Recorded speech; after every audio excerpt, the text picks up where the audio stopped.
Vicky Prasetyo mendatangi orang tua Kalina Oktarani ketika biduk perkawinannya sudah tidak bisa lagi dipertahankan.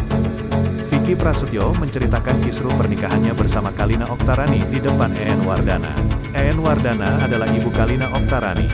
Saat mendengar cerita Vicky Prasetyo itu, ibu Kalina Oktarani kaget dan terkejut. Apalagi EN Wardana belum mendengar sendiri penjelasan dari anaknya tersebut terkait kisruh perkawinan dengan Vicky Prasetyo.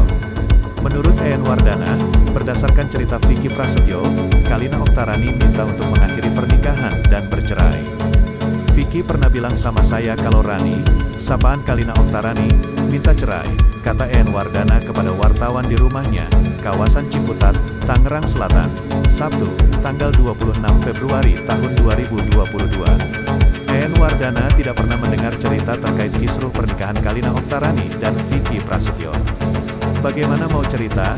Datang ke rumah saja nggak pernah, kata EN Wardana.